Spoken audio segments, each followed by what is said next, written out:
Greetings, ladies and gentlemen. Today is October 25th. The Dodgers and the Yankees begin the 2024 World Series today. Let's do it.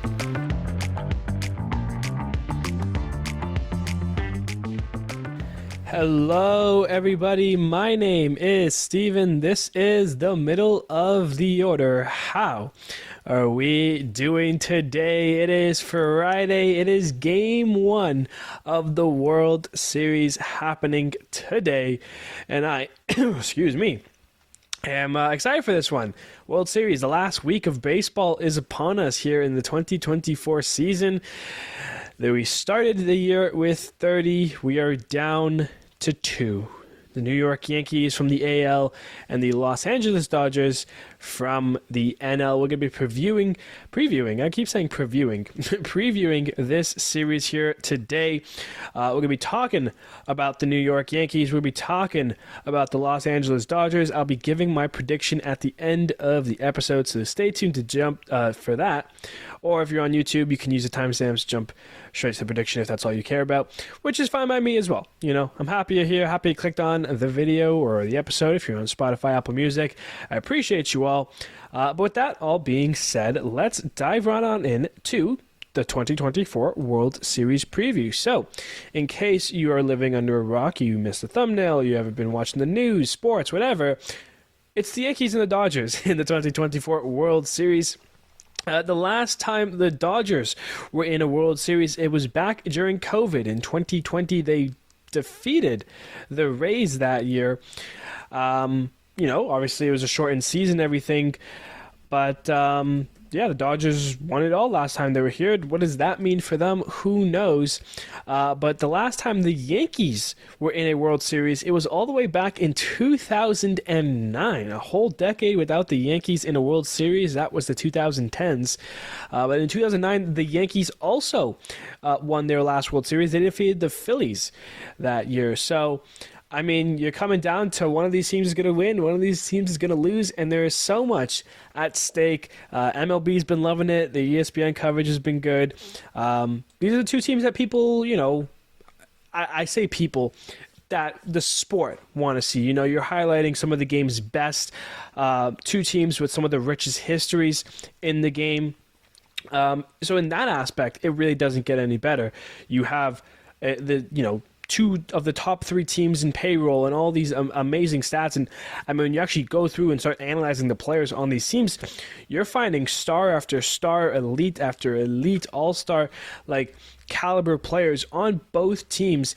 Instead of, a series where you have an underdog versus the contending, more prevalent team, and sometimes the underdog wins. Those are the exciting ones for me.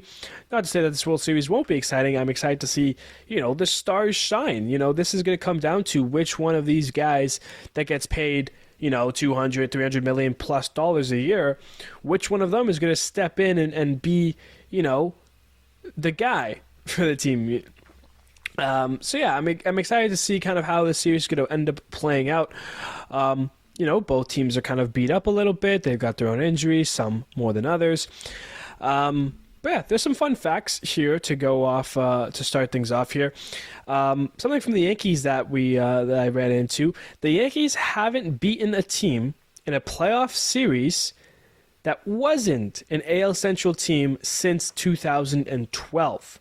The only teams that the Yankees have been able to beat from 2012 onward have been teams like the Tigers or the Royals or the Guardians or the Twins, and I'm not sure if they ever faced the White Sox, but I'm including in that as well. Those are the only 5 teams the Yankees have been able to beat since 2012. Of course, a lot of people claim the Yankees had the easiest World Series, pathway in, recent memory, in my mind, going only from the Royals and the Guardians here. But we'll touch upon the Yankees and their pathway shortly here. But yeah, I mean, you're going from teams from the AL Central that you've been able to be before to now this elite Dodger team. I'm wondering how it's going to be able to impact these Yankees. I mean, I know they're ready for it. There was a video I saw yesterday of them doing batting practice in full uniform, which is just like they're hungry for it. They want it. and you can tell they're going to go out there and play with everything they have this last week here. Of course, there are some players that are notably our previous World Series winners. Juan Soto with the Yankees back when he was with the Nationals in 2019. Of course, a lot of the Dodgers that won it in 2020 are still around here. Guys like Chris Taylor, Kike Hernandez, Mookie Betts even. So there are some notable names from both sides. And of course, Mookie Betts going for his third World Series ring. He won it with Boston in 2018 as well. So Mookie's done it before. Freeman, of course, had it with the Braves in 2021. He's back and has done it before. So there are some notable names here, guys who have won it.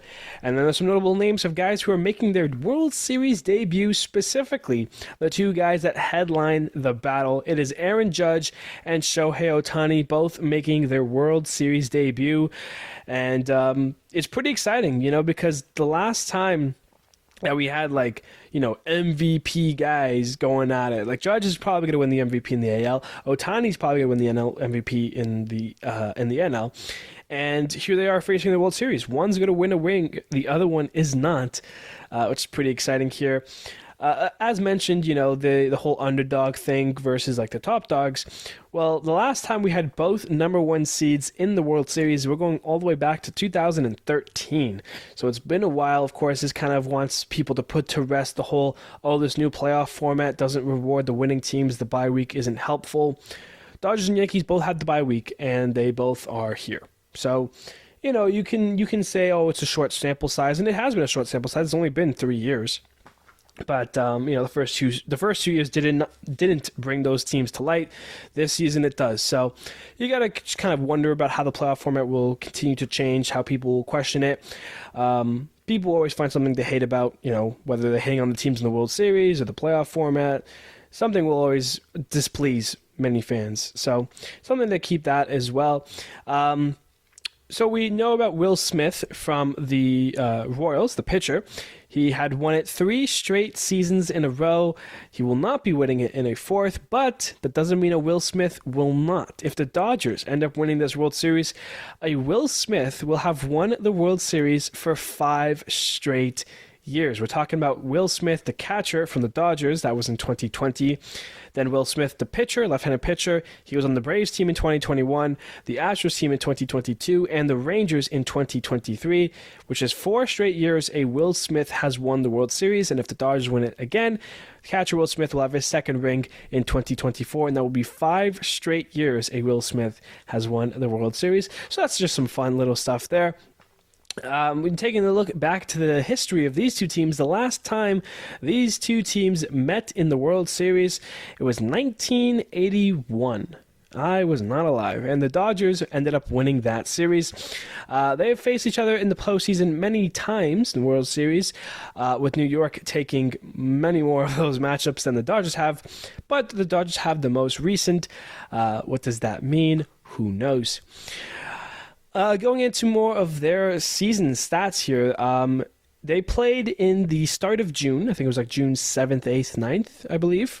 Dodgers in New York to take on the Yankees. They were in the crowd of the Bronx.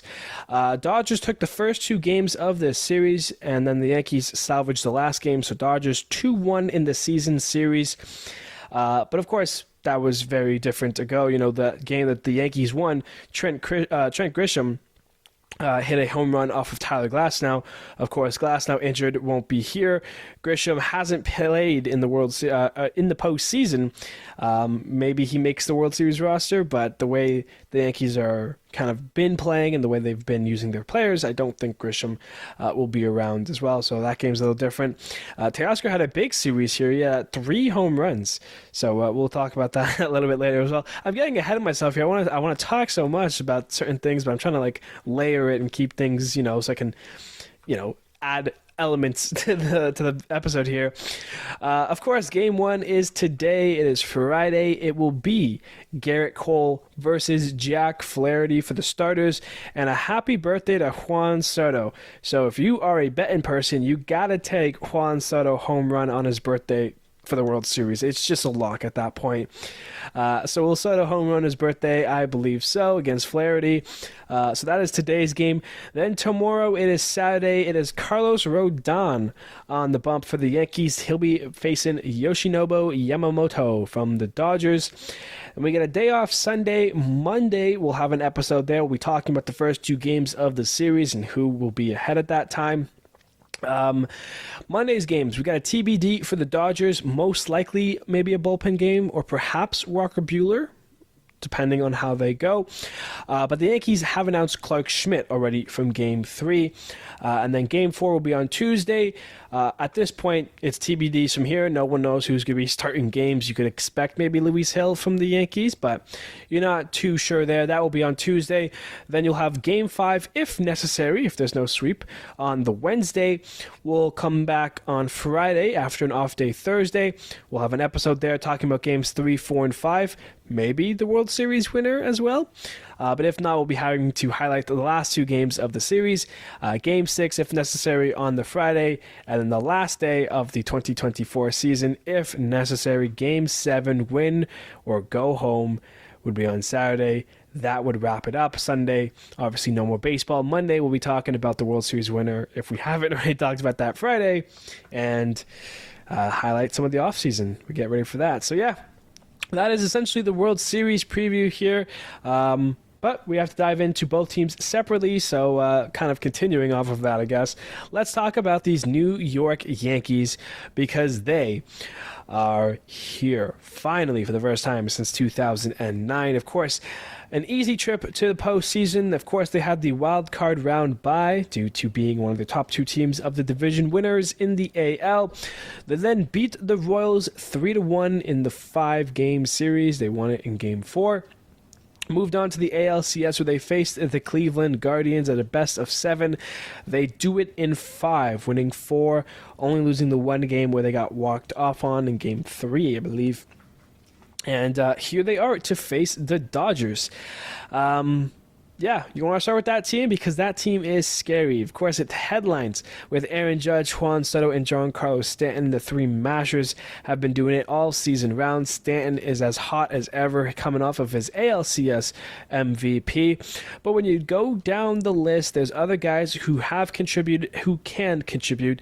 Guys like Gleyber Torres, Anthony Volpe, Anthony Rizzo, Austin Wells, Jose Trevino, Jazz Chisholm Jr., Alex Verdugo, Oswaldo Cabrera, and John Birdie are all here and ready to compete. Of course, World Series rosters haven't been announced yet. I couldn't find them yet, so I'm going off of this based off if I was a Yankee/Dodgers creating my 26-man roster here when I'm talking about some of the players here. So maybe 1 or 2 of them end up not making the team for whatever reason. You know, maybe they want to bring in extra pitchers, which also could make sense. Because the Yankees have, you know, starters and people that they haven't even brought onto any of their rosters so far in the Division Series or the Championship Series. The most notable being Marcus Stroman. Not sure if we'll end up seeing him in the World Series, if he'll end up making the team or not. Of course, he pitched well in the regular season up until September, where he kind of, got hit hard, had an 8 ERA for the month, and of course was just not being able to put the ball by any batters. So a lot of balls in play and a lot of hits. And with the Yankees' defense being how it is, not really a recipe to win games. It's worked for them so far with the Royals and Guardians, so maybe we won't see Stroman. But what we will see is an electric bullpen that has surprised me for sure. Headlined by Luke Weaver, who's been closing out those games. Clay Holmes, Tommy Kahnle, Jake Cousins been getting some outs. Tim Hill, Mark Leiter Jr. has been great. Ian Hamilton and Tim Mazur rounded up here. Bullpen, check. Lineup, check. Rotation, Garrett Cole, Rodon. Guys are here. Clark Schmidt, Luis Hill. Nestor Cortez could be back as well. Boone was saying in the interview that he could be available to play in the World Series. I believe it would be more from like a bullpen role. I wouldn't really see him starting games this late into the season, coming back from injury. Never really sits well with my stomach. So, coming out, you get Luis Hill goes 4 innings, then you get Nestor comes out and goes 3. And it's an extra lefty as well to handle Ohtani and Muncy even. So I think it's a good thing to bring Nestor back if he is available. Of course, when you look at some of the other injuries, Rizzo's been playing through 2 hand fractures, but he's been doing it. He's been hitting well. He's been kind of DHing / a little bit of first base. So we'll see how that goes for him. And of course, DJ LeMahieu, he's been around. He's been practicing in case he's needed. I don't expect him to be on the roster, but you never know, granted injury. So LeMahieu, he's potentially going to be around, but I doubt it. Nestor being the big, potential maybe here. When you take a look at some of the numbers here, we're going to get stat heavy. Leading the postseason for the Yankees has been Giancarlo Stanton. It's why he's been the ALCS MVP. 10 for 34 with 5 home runs, 11 RBIs. He's been amazing. And right behind him is Soto, and Soto's been just as good. 11 for 33 with 3 home runs, 9 RBIs, 7 walks as well. He's been doing a great job. Gleyber Torres, 11 for 37, 2 doubles, a home run, 5 RBIs for him with 7 walks as well. So some notable names here doing some notable things. Volpe's been all right as well with 9 hits. But there are 2 guys who, in my mind, really need to turn it on, and it comes down to right now. Aaron Judge, he had some clutch home runs in the series against the Guardians, but in the postseason as a whole, he's 5 for 31. Of course, the 2 home runs, 6 RBIs only. He has 13 strikeouts and a 704 OPS. That's good for an average hitter, but Judge isn't an average hitter. He is the star. He is the captain of this Yankees team. So Judge needs to kind of have this breakout game 1 here, maybe hit 2 home runs, go 4 for 4, do something crazy in this first game to kind of erase the narrative here, because right now, he's getting outclassed by guys like I've mentioned, Soto, Stanton, Gleyber, Volpe, so that's kind of where you want to be. You want to be at the top with those guys. So it's time to turn it around a little bit. 13 strikeouts is second most on the team in the postseason. Austin Wells at the bottom there, 3 for 33 with 15 strikeouts, not having the best postseason. But speaking of not the best postseason, Jazz Chisholm Jr., kind of the big acquisition for the Yankees this trade deadline season. And in the postseason, he struggled as well, 5 for 34. He has 1 RBI, and that was on a solo shot home run that he hit against the Royals in the game that they lost, so it was kind of just, for fun for him. But, he needs to do that in this series as well here. And he is third on this team with 11 strikeouts. So Judge, Wells, Chisholm leads the team in strikeouts, all 3 guys with plus 10 or more. But yeah, that's kind of how the Yankees bats line up hitting wise. When you take a look at pitching, the bullpen kind of got beat up a little bit in this series here against the Guardians, but still overall great numbers. Headlining it in general, I guess, Tommy Kahnle, in 7 innings pitched in 6 games. He's the only pitcher, that's not Tim Mayza, I guess, to have not allowed a single run yet in this postseason. Tim Mayza as well hasn't, but he's pitched in 2 games and has only thrown 4 outs, and he's given up 3 walks and 2 hits. So a little bit less there for Tim Mayza there, but a lot of guys have done really well, especially from that bullpen. Luke Weaver, a 2.61 ERA, but that's because he's allowed 3 earned runs. He had that one game in game 3 of the ALCS where he gave up the home run to tie the game. That was the one they eventually lost. He's pitched 10.1 innings, and a lot of them has been great. 12 strikeouts for him, which is the exact same as Garrett Cole. Garrett Cole has 12 strikeouts as well in 16.1 innings.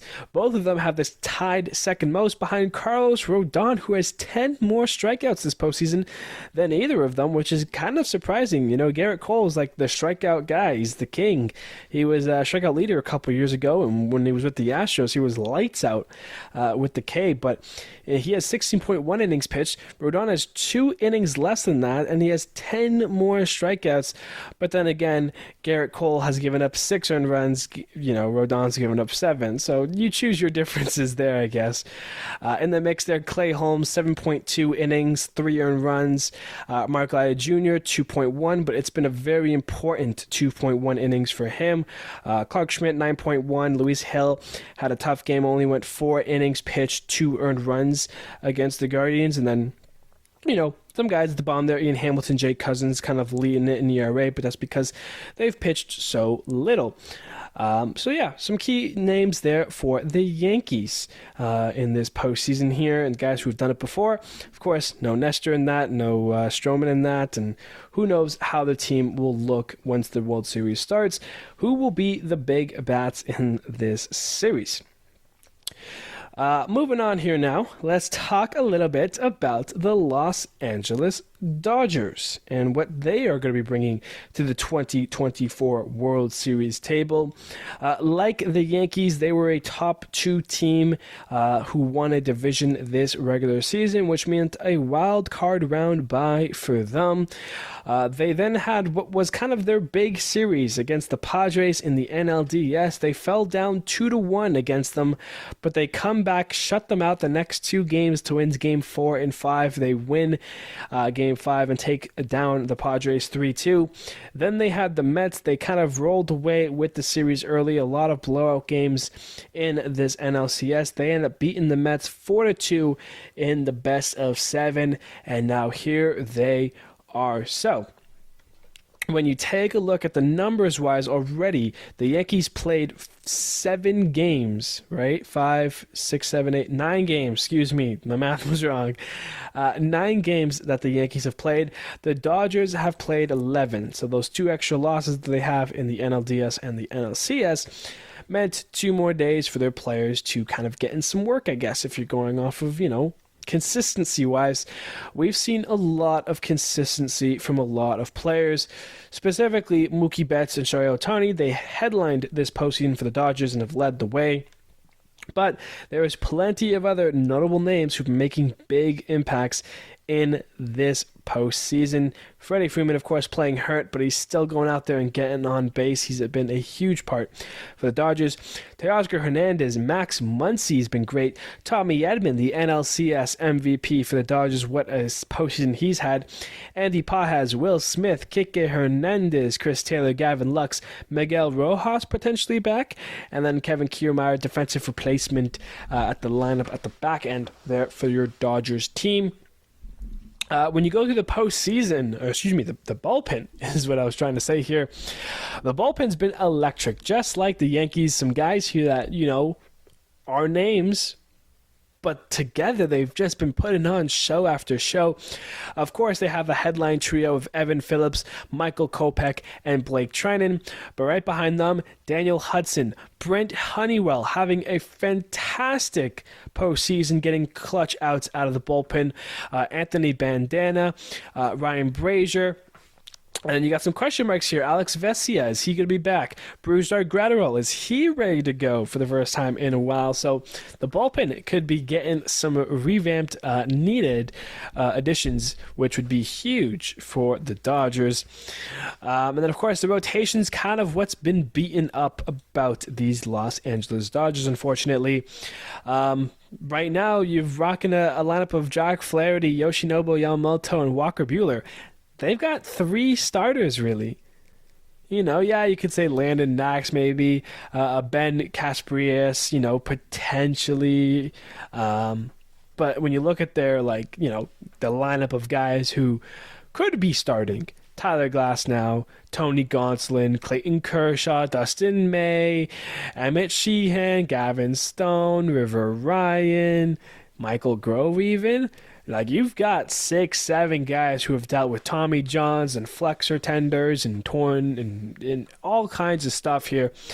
So, it's not ideal for the Dodgers, but they've made it work to this point.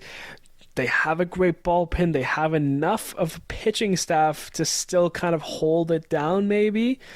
So we'll just have to wait and see kind of what can happen here for these Dodgers because of that pitching staff rotation. They're going to need Flaherty here to have a good start here. His last start wasn't so good, but his first start was. So you got to hope and wonder here what is exactly going to be at play for the Dodgers. Of course, we mentioned Freeman. He's still playing with a sprained right ankle. We know that Joe Kelly is not going to be available. Dave Roberts mentions that in one of his meetings, but did mention that Alex Vesia or even Brusdar Graterol could be ready to go which would be a huge, like helping hand for this Dodgers team here. Going forward here, I mean, Bruce Arguello is great. Alex Vesia, he was around in, I believe, the NLDS, and he had a couple nice starts, was not listed in the NLCS roster, though. So some key things there for the Dodgers as we, move on here, as we see kind of what it's going to come down to for these Dodgers. And what it's going to come down to is slugging and hitting, because that's what the Yankees have. Expect these World Series games to be high-scoring affairs. The pitching staffs have been good, but as we saw with the Yankees in the ALCS and kind of with the Dodgers in the NLCS, once you kind of pass the game over to the bullpen, it can get away from them kind of quickly here. In this case, more so the Yankees when you go off of the championship series. The Dodgers bullpen's been pretty good, with limiting damage and holding runs. So I think it comes down to the stars, though, and what the stars are the Judges, the Ohtanis, the Betts, the Sotos, the Freemans, the Stantons. Those 6 hitters are the guys you're gonna want to watch here. Taking a look at some of the numbers here, of course, Mookie has led the way for the Dodgers. He's 13 for 44. He has 4 doubles, 4 home runs, 12 RBIs, and 8 walks. Max Muncy, 8 for 33. He's got 3 home runs, 5 RBIs. He has 12 walks. He's been great. Ohtani's been a mixed bag. He's 12 for 42 with 3 home runs, 10 RBIs, 11 walks, but he's also the Dodgers leader in strikeouts. He has struck out 17 times this postseason. That's the highest. Under him is Teoscar with 13 and then Max Muncy with 10. So although Ohtani's doing damage, he's third on the team in RBIs. He's first in strikeouts, and he's third in hits as well, because first in hits is Tommy Edman. How about that? 15 for 44, 3 doubles, a home run, 12 RBIs, tied with Mookie for the most, 6 runs. He's been phenomenal this postseason. Teoscar Hernandez, we talked about those 13 strikeouts, but he's 8 for 40. He's got 2 home runs, 8 RBIs, so he's been a key factor as well. How about Kike Hernandez? 10 for 33, 2 home runs, 5 RBIs, 8 runs scored. He's been a huge part for this Dodgers postseason team here. Of course, you go down the list here. Andy Pott has shorter sample size, 4 for 19, 2 home runs, 4 RBIs, had those 2 home runs in the game against the Mets. Chris Taylor, 3 for 12. Then you kind of get to the slumping stuff here. Will Smith, 6 for 38. That's not great. He does have 2 home runs, though. Gavin Lux, 5 for 24. He has a home run. Freddie Freeman, we talked about his star potential upside, of course, playing hurt, and it kind of shows in his game. He's 7 for 32. No extra base hits, only 1 RBI and 1 walk. Kind of the worst hitter on the team right now. Of course, Miguel Rojas in the NLDS, that's the letters I'm looking for. He was 2 for 8, but of course got hurt and hasn't played since, but he could be available and could be back, and that could help the Dodgers out defensively at least. And then of course, Austin Barnes, Kevin Kiermaier, potential like extra guys. Barnes is 0 for 1, Kiermaier is 0 for 2, so not like anything major here. Does has two runs though scored, so I mean Kiermaier is getting on base at the say the least, despite not having hits.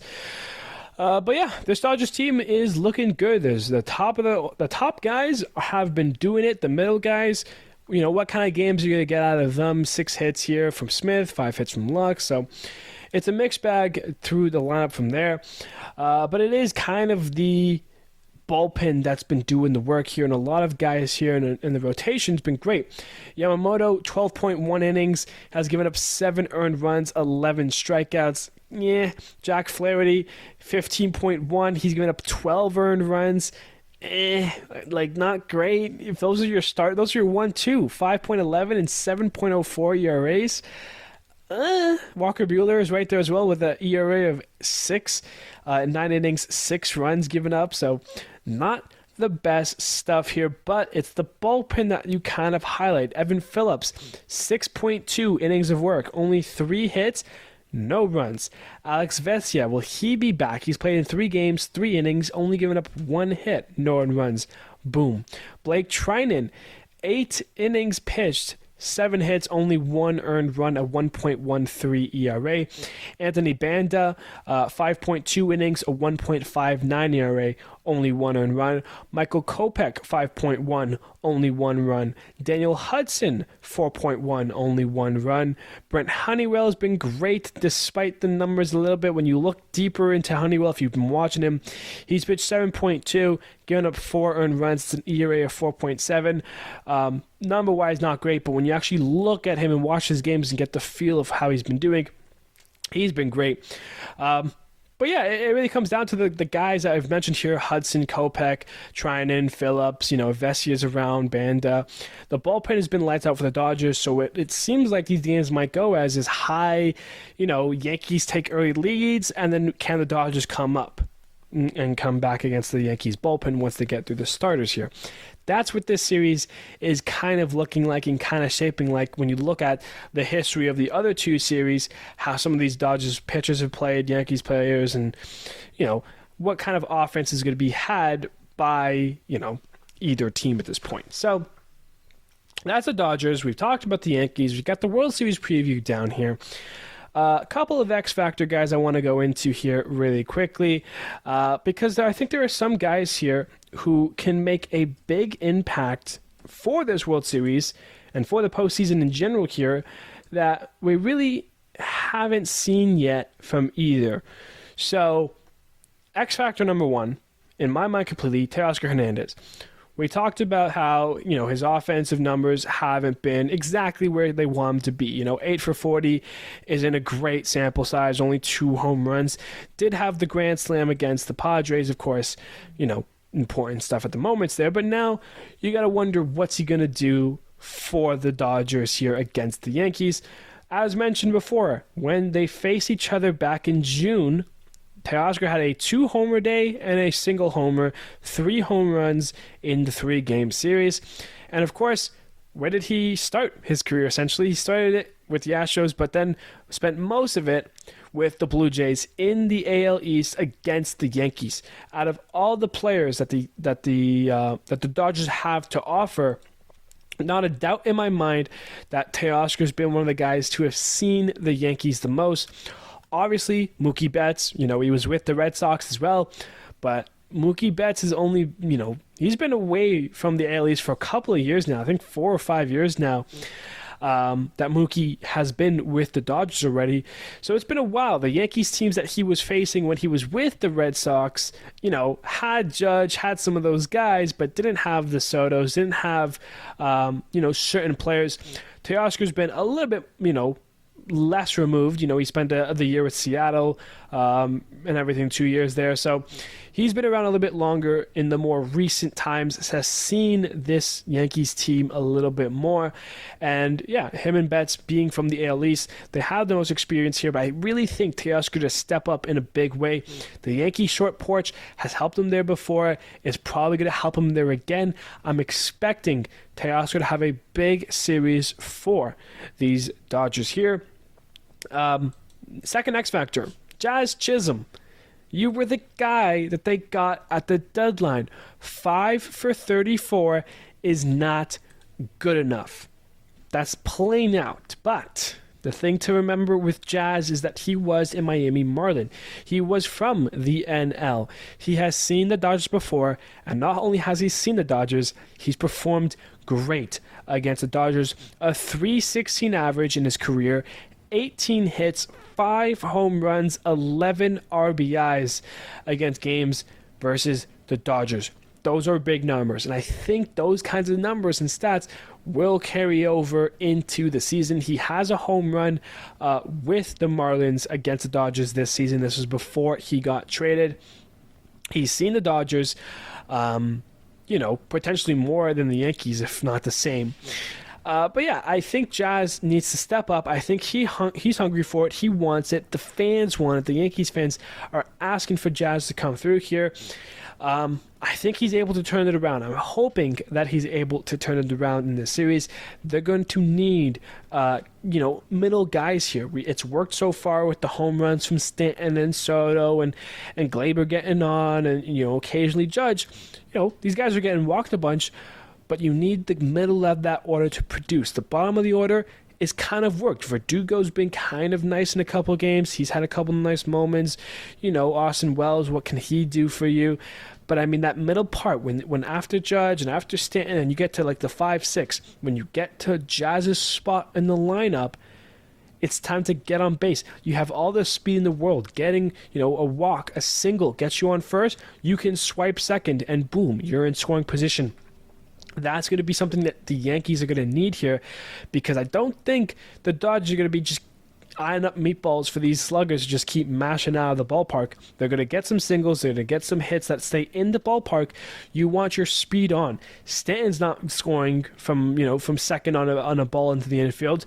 Judge maybe not scoring. Glaber's not scoring. Rizzo's not scoring. A lot of these Yankees don't have the speed that Jazz does. Jazz's speed on the bases is going to be an X factor, and he needs to produce more in the lineup that he's in with the people that he's surrounded by. That's what he needs to do. That's going to be such a key part for these Yankees going forward.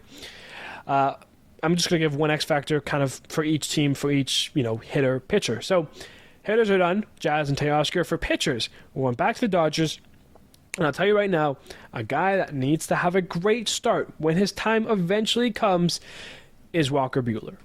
His numbers are okay, 9 innings, 10 hits, 6 earned runs. He had a nice kind of rebound game where he got hit around a bunch, but stayed out there a couple more innings and got through those innings.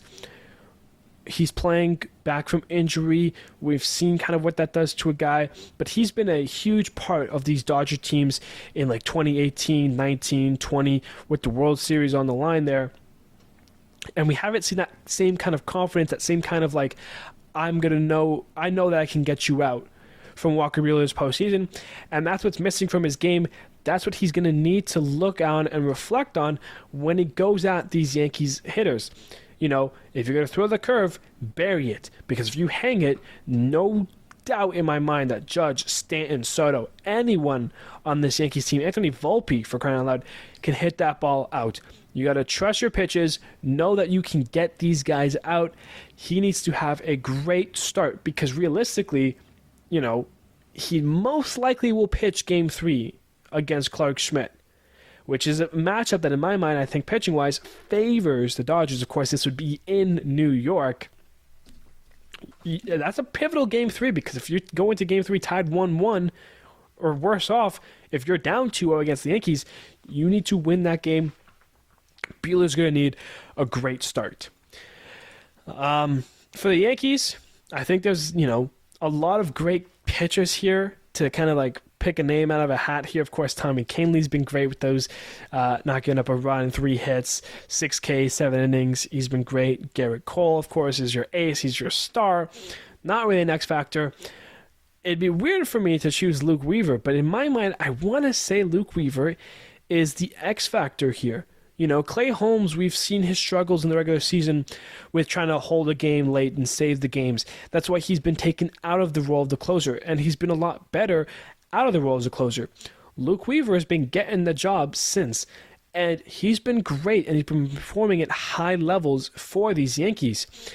And I think right now you're on the biggest stage, you're a young kid, what's next? What's the plan here for Luke Weaver? I say young kid, he's 31.